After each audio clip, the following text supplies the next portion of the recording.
নমস্কার। আশা করি তোমরা সবাই ভালো আছো। আমাদের চ্যানেল আরাধ্যাস ফুড ওয়ার্ল্ডে তোমাদের স্বাগতম জানাই। এটা আমাদের ফার্স্ট ভিডিও।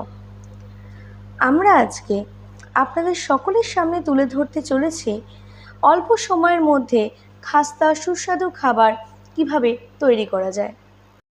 তাহলে আসুন আমরা এবার শুরু করি আমাদের রান্নার পদ্ধতি। প্রথমত আমাদের উপকরণগুলো একটু জেনে নেওয়া যাক। প্রথমে আমরা নিয়ে নেব বিনস, টমেটো, গাজর, ক্যাপসিকাম, কর্ন, স্বাদ মতো নুন দিয়ে দেব, black pepper, cornflour, chilli flakes, oregano, chaat masala, mayonnaise, breads, cheese cubes, Amul butter, দুধ, গুঁড়ো দুধ। তোমরা চাইলে সেটা হচ্ছে এমনি দুধও ইউজ করতে পারো, মিল্ক ডেয়ারি, আর আদা রসুনের পেস্ট।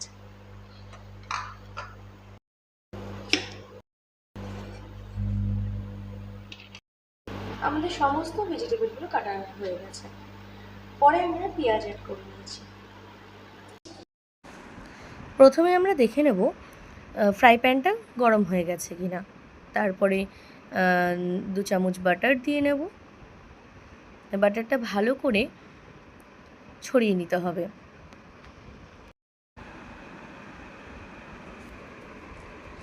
তারপরে আমরা সমস্ত কেটে রাখা ভেজিটেবলগুলো দিয়ে নেব।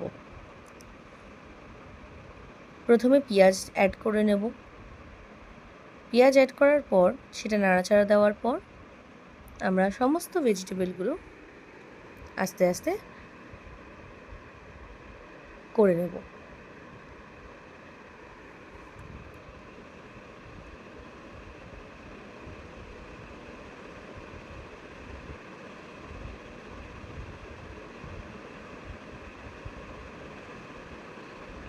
সমস্ত কিছু ভালো করে নাড়িয়ে চাড়িয়ে নেব। আর লাল লাল হয়ে গেলে হালকা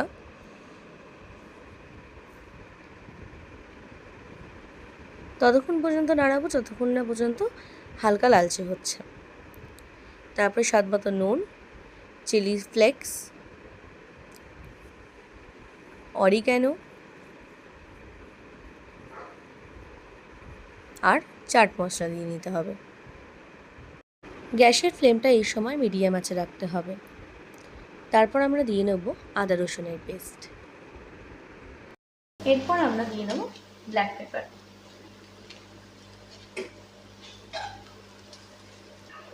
এরপরে আমরা গুলে রাখা গুঁড়ো দুধটা দিয়ে দেবো। এই পর্যায়ে এসে গ্যাসের ফ্লেম তখন আমরা লোতে রাখবো।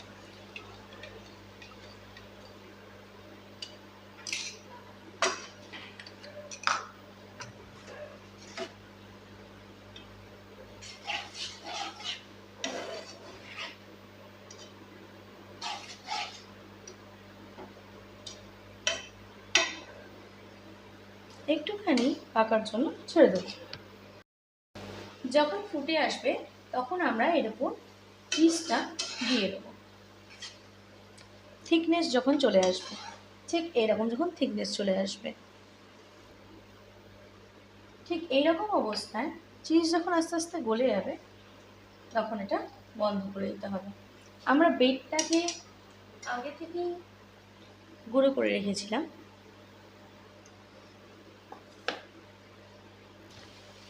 তোমরা একটা সুন্দর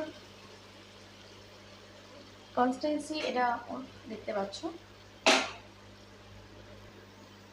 এখানে পুরো চিজ পুরো মেল্ট হয়ে গেছে। এখন এটা ব্রেডে আমরা দেব। আমরা একটা বাটিতে কর্নফ্লাওয়ার আর আরেকটা বাটিতে ব্রেড গুঁড়ো করে নিয়েছি। এবার আমরা নিয়ে নেব ব্রেড। মিডিয়াম সাইজের ব্রেড নিতে হবে এখানে। আর এখানে ব্রেডগুলো 4-5টা কেটে নিতে হবে ফার্স্ট। ঠিক এইরকম করে ব্রেডগুলো আমরা কেটে নেব।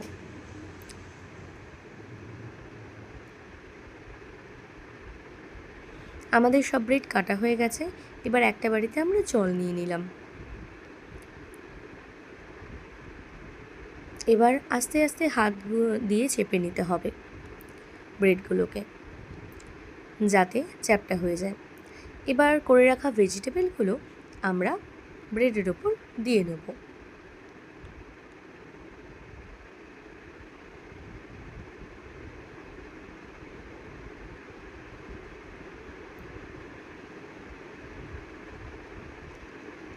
ভেজিটেবলগুলো দেওয়া হয়ে যাওয়ার পর আমরা জল দিয়ে চারপাশটা ভালোভাবে ভিজিয়ে নেব। ব্রেডের চারপাশটা ভিজিয়ে নেওয়ার পরে আমরা ঠিক আস্তে আস্তে করে সেটাকে রোল করব, ঠিক এরকমভাবে।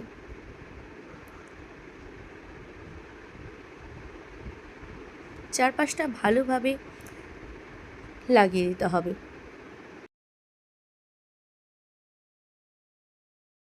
সব ব্রেডগুলো আমাদের ভেজিটেবল দিয়ে মোড়া হয়ে গেছে। সবাই দেখে নিতে পারেন, এরকমভাবে আমরা করব। এবার জলটা সরিয়ে রাখলাম। এবার আমরা কর্নফ্লাওয়ারে এই ব্রেডগুলো চোবাবো। তারপরে ব্রেড ক্রাম্বসে আমরা কোট করে দেবো।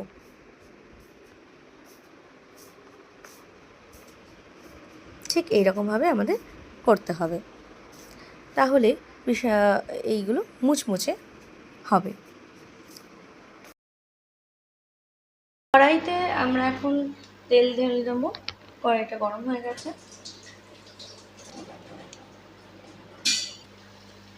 তেল গরম হওয়ার পরে এবার ব্রেড ক্রাম্বসগুলো আমরা ছেড়ে দিলাম। এবার ব্রেড ক্রাম্বসগুলো আস্তে আস্তে লালচে হবে, তারপরে আমরা ব্রেড ক্রাম্বসগুলোকে তুলে নেব। এই সময় গ্যাসটা বাড়িয়ে রাখতে হবে।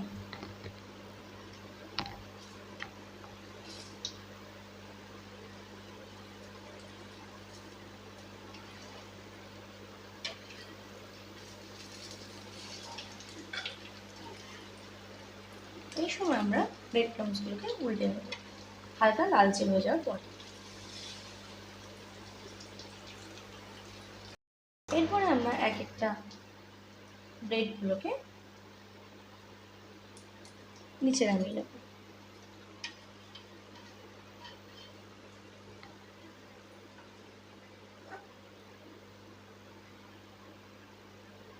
ঠিক এইরকম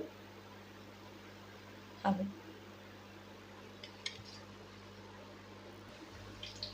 আর বাদ বাকি ব্রেডসগুলো আমরা ছেড়ে দিলাম। তার মধ্যে আমরা মেয়োনিজের সাথে হালকা চাট মশলা সেটা মিক্স করে নেব। এইরকম ধরনের সসগুলো একটু খেতে খুব ভালো লাগে এটার সাথে।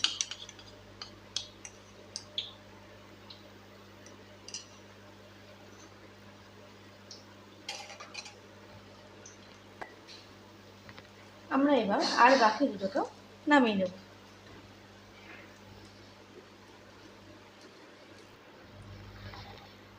আমাদের তৈরি হয়ে গেছে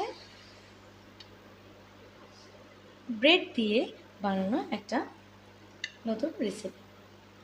চাইলে আপনারাও ট্রাই করতে পারেন। আর ভালো লাগলে লাইক, শেয়ার অ্যান্ড সাবস্ক্রাইব করে দেবেন। Bye bye.